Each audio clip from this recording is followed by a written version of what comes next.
Hi friends, welcome to Vasantham Saravanan channel. இன்னைக்கு நம்ம சேனல்ல என்ன பார்க்க போறோம்னா ஷாஹி துக்டா எப்படி செய்யறதுன்னு பார்க்க போறோம். வாங்க வீடியோக்குள்ள போகலாம். வீடியோக்குள்ள போகிறதுக்கு முன்னாடி நம்ம வசந்தம் சரவணன் சேனலை சப்ஸ்கிரைப் பண்ணாதவங்க சப்ஸ்கிரைப் பண்ணிக்கோங்க. கூடவே இருக்க பெல் ஐகானையும் கிளிக் பண்ணிக்கோங்க. வாங்க இப்போ ஷாஹி துக்டா எப்படி செய்யறதுன்னு பார்க்கலாம்.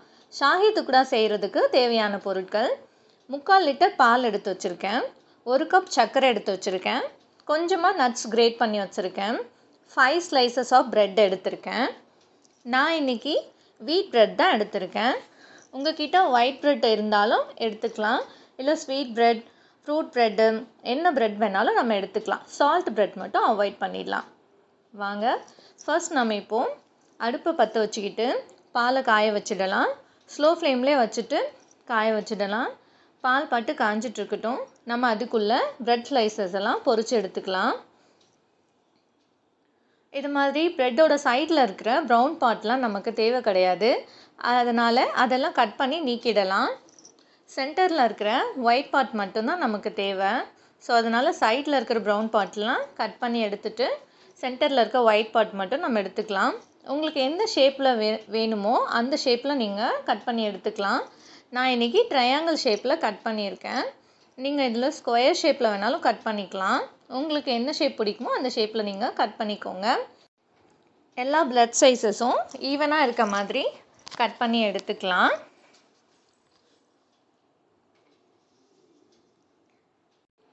அடுத்ததாக நம்ம ஸ்டவ் ஆன் பண்ணிவிட்டு ஒரு வானிலையில் எண்ணெய் ஊற்றி நல்லா காய வச்சுக்கலாம். எண்ணெய் காஞ்ச பிறகு நம்ம கட் பண்ணி வச்சுருக்கிற பிரெட் துண்டுகளை அதில் போட்டு பொரித்து எடுத்துக்கலாம். இது மாதிரி ஒவ்வொரு பீசஸாக போட்டு பொரித்து எடுத்துக்கலாம். எண்ணெய் நல்லா காஞ்ச பிறகு பிரெட் துண்டுகளை போடுங்க, இல்லைன்னா எண்ணெய் அதிகமாக குடிக்கும். ஸ்டவ் வந்து மீடியம் ஃப்ளேமில் இருக்கட்டும். ரொம்ப ஸ்லோ ஃப்ளேம்லேயும் இருக்கக்கூடாது, ரொம்ப ஹை ஃப்ளேம்லேயும் இருக்கக்கூடாது. ஹை ஃப்ளேமில் வச்சு குக் பண்ணிங்கன்னா பிரெட் துண்டுகள் எல்லாம் தீஞ்சு போயிடும். ரொம்ப ஸ்லோ ஃப்ளேமில் வச்சு குக் பண்ணாலும் அதிகமாக எண்ணெய் குடிக்கும். அதனால் ஓரளவுக்கு மீடியம் ஃப்ளேம்லேயே வச்சு பிரெட் துண்டுகள் எல்லாம் பொரித்து எடுத்துக்கலாம். இந்த மாதிரி 2 சைடும் நல்லா திருப்பி விட்டு பொரித்து எடுத்துக்கலாம். நல்லா ப்ரௌன் கலர் ஆகிற வரைக்கும் வெயிட் பண்ணுவோம். இந்த மாதிரி கோல்டன் ப்ரௌன் ஆகிற வரைக்கும் வெயிட் பண்ணுவோம். இப்போ இது கோல்டன் ப்ரௌனுக்கு வந்துருச்சு. இப்போ நம்ம இதை எல்லாத்தையும் எடுத்துடலாம்.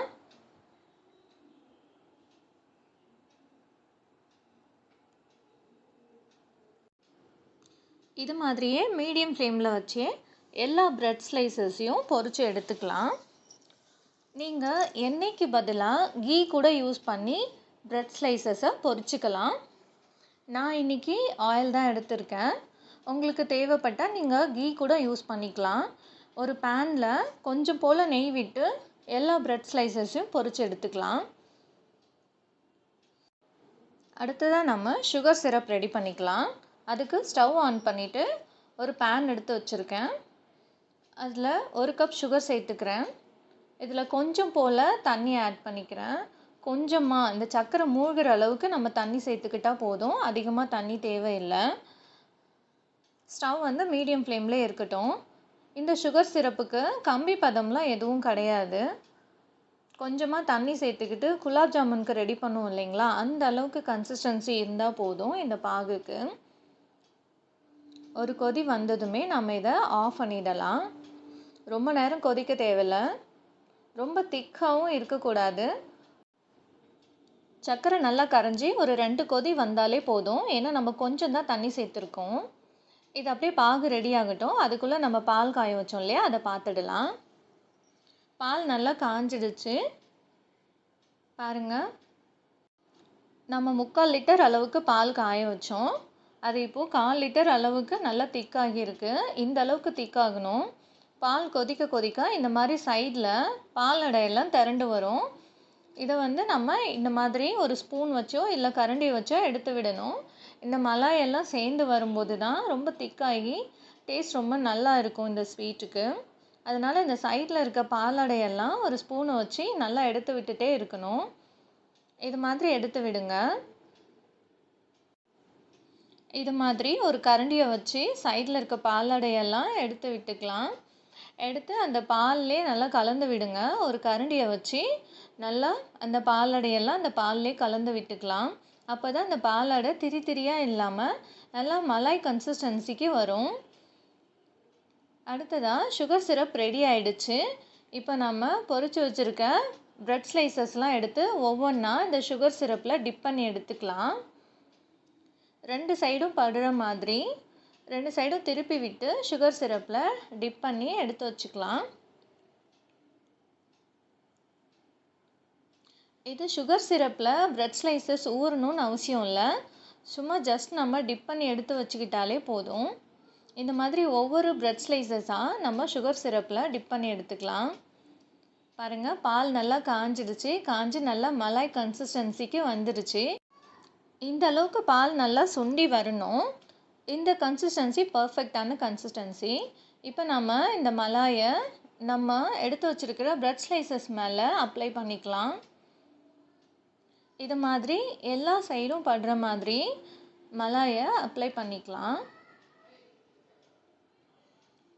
பிரெட் ஸ்லைசஸ் மேலே எல்லா சைட்லேயும் இந்த மலாயை கொஞ்சம் கொஞ்சமாக ஊற்றிக்கலாம்.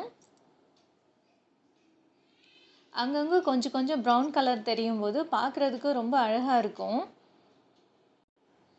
பிரெட் ஸ்லைசஸ் முழுசுமாக இந்த மலாயில் முங்குற அளவுக்கு நம்ம ஃபுல்லாகவே இந்த மலாயை சேர்த்துக்கலாம். பாருங்கள் எவ்வளோ அழகாக க்ரீமியாக இருக்குது. மலாயோட கன்சிஸ்டன்சி இந்த ஸ்வீட்டுக்கு ரொம்ப முக்கியம். இந்த அளவுக்கு திக்காக பாலை காய வச்சு சேர்த்துக்கும் போது தான் நமக்கு ஷாஹி துக்டாவோட ஒரிஜினல் டேஸ்ட் நல்லா கிடைக்கும். இந்த மலாயும் ப்ரெட்டும் நல்லா ஊறின பிறகு சாப்பிடும்போது ரொம்ப டேஸ்ட்டாக இருக்கும். இதோட டேஸ்ட் வந்து வேறு லெவலில் இருக்கும். ஒரு டிஃப்ரெண்ட்டான டேஸ்ட் கண்டிப்பாக இருக்கும் இந்த ஸ்வீட்டில். இப்போது இதுக்கு மேலவே கொஞ்சமாக கிரேட் பண்ணி வச்சுருக்க நட்ஸை வந்து அப்ளை பண்ணிக்கிறேன். எல்லா இடத்துலையும் படுற மாதிரி நட்ஸை தூவி விட்டுக்கலாம். மழை சாரல் போல் நட்ஸை வந்து தூவி விட்டுக்கலாம். கொஞ்சம் போல் பிஸ்தாவும் முந்திரியும் பாதாமும் எடுத்து கிரேட் பண்ணி வச்சுருக்கேன். ஸோ இது எல்லாத்தையும் எல்லா இடத்துலையும் ப்ரெட் மேலே எல்லா இடத்துலையும் படுற மாதிரி சேர்த்துக்கலாம். பாருங்கள், பார்க்குறதுக்கே எவ்வளோ அழகாக இருக்குது இந்த டெக்ஸ்சரு.